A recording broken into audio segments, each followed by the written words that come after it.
ठीक है, उस्मान साथ ही रहेगा। वलीद से दोबारा अपडेट लेंगे। वलीद बताइएगा, जैसे कि आपने कहा कि हुकूमती वफ़द जो है वो वापस रवाना हुआ, लेकिन मौलाना फजलुर रहमान की पीटीआई वफ़द से मुज़ाकरात जो हैं वो इस टाइम चल रहे हैं, मुलाकात चल रही है। तो क्या कोई अपडेट अब तक मौसूल हो चुकी है और क्या आपको लगता है ज़राए क्या कहते हैं इस हवाले से कि किस हद तक जो है मौलाना मान चुके होंगे? जी देखिए, जो मौलाना फजलुर रहमान का एक कल बुनियादी मुतालबा सामने आया था, वो सबसे बड़ा एतराज़ था मौलाना फजलुर रहमान का कि मुशावरत नहीं की गई, मुसवदा नहीं दिखाया गया और जो मुजवज़ा आइनी तरमीम हुकूमत इस वक्त लाना चाह रही है उसके हवाले से मौलाना फजलुर रहमान उनकी जमात को कॉन्फिडेंस में नहीं लिया गया। कल रात के बिलावल भुट्टो जरदारी भी मौलाना फजलुर रहमान के पास मुलाकात करने के लिए पहुँचे थे और उसके बाद ये तय पाया था, ज़राए का कहना है कि मौलाना फजलुर रहमान से जो आइनी निकात हैं, जो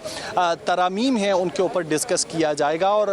वफाकी वज़ीर कानून, वज़ीर दाखिला और डिप्टी प्राइम मिनिस्टर जब उनके पास आए तो ज़राए का ये कहना है कि उन्होंने तमाम मौलाना फजलुर रहमान के तहफ़्फ़ुज़ात को सुना और मुजवज़ा जो आइनी मसवदा था उसके ऊपर डिस्कशन जो है वो यहाँ पे चलती रही। लेकिन अब सवाल ये है कि क्या मौलाना फजलुर रहमान ने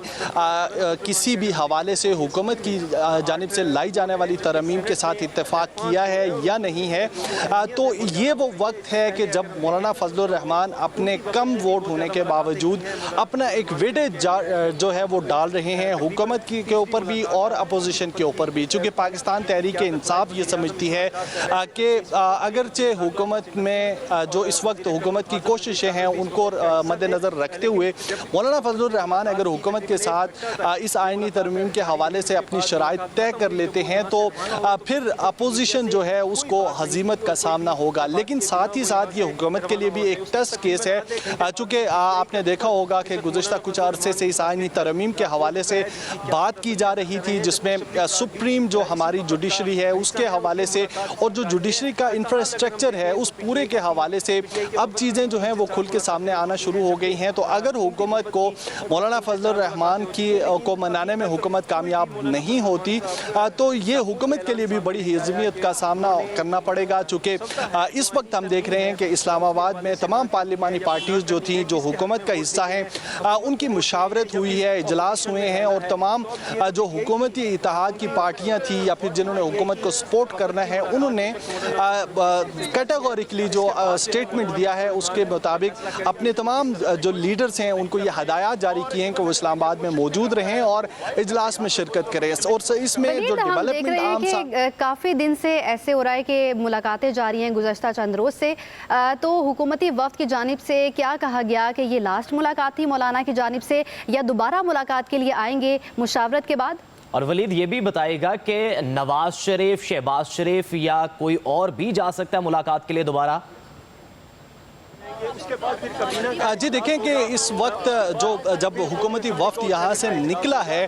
तो इसहाक डार,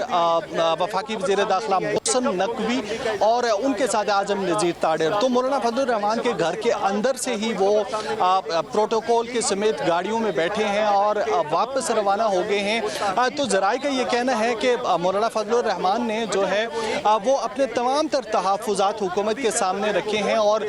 कहीं ना कहीं ये जो पैगाम रसानी है ये वज़ीर आज़म शहबाज शरीफ डायरेक्टली इसके साथ इंटेक्ट हैं, डायरेक्टली मॉनिटर कर रहे हैं चीज़ों को कि मौलाना फजलुर रहमान के क्या तहफ़्फ़ुज़ात हैं और हुकूमत के पास क्या पॉसिबिलिटीज़ हैं कि वो मौलाना फजलुर रहमान के तहफ़्फ़ुज़ात को दूर कर सके। तो ये कहना बाइद क़यास नहीं कि हुकूमत की जो वफ़द मौलाना फजलुर रहमान के पास मुलाकात के लिए आया था वो वापस जाके ज़ाहिर है मुशावरत करेगा। चूँकि मियाँ मोहम्मद नवाज शरीफ भी इस वक्त इस्लामाबाद में मौजूद हैं। वलीद, हमने देखा कि जितनी भी मुलाकातें हुई उनमें वज़ीर दाखिला मोहसिन नकवी पेश थे, आगे थे, हर मुलाकात में वो मौजूद थे। तो जब वो निकले हैं मौलाना से मुलाकात के बाद तो क्या तासुरात थे उनके? देखें कि मोहसिन नकवी जो हैं वो ज़ाहिर स्टेक होल्डर हैं, वफाकी वज़ीर दाखिला हैं, सेनेट में एक आज़ाद रुकन की हैसियत से वो आए हैं और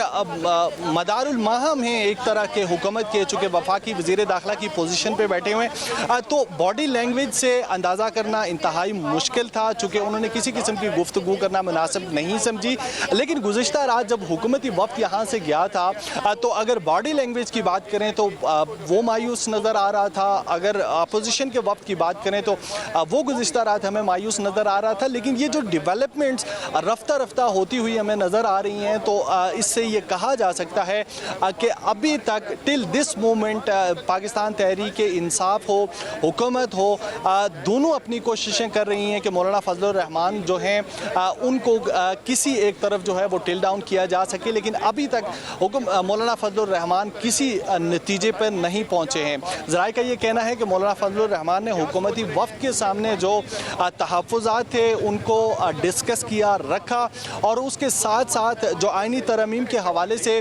JUI की लीगल टीम है वो भी उन तमाम तरमीम के हवाले से वफाकी वज़ीर कानून आज़म नज़ीर तारड़ की मौजूदगी में तमाम चीज़ों को डिस्कस करती रही है। अब देखना ये है कि पाकिस्तान तहरीक इंसाफ के वफ़द की ये मुलाकात जो है ये कितनी कारगर साबित होती है और क्या पाकिस्तान तहरीक इंसाफ का वफ़द मौलाना को हुकूमत के जो इत्तेहाद है और जो तरमीम लाई जा रही है उसके अगेंस्ट वोट देने में या उसमें वोट न करने में कन्विंस करने में कामयाब होता है या नहीं। लेकिन इन तमाम चीज़ों का जो जिसे आप कहते हैं कि रिज़ल्ट वो ये है कि अगर आज इजलास कौमी असम्बली और सेनेट का बुलाया जाता है और पाकिस्तान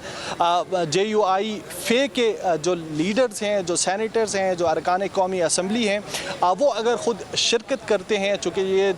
तमाम जो आइनी मुसव्वदा है इसकी जो मरहलावार मंजूरी होनी है तो उसमें प्रेजेंस बड़ी लाजमी है। तो क्या JUI हमारे साथ ही रहेगा, प्रेजेंस जो है वो लाजमी ज़रूरी है क्योंकि हुकूमती वफ़द के जो है वो 214 अरकान बनते हैं। उस्मान हमारे साथ मौजूद है। उस्मान बताएगा कि जो 214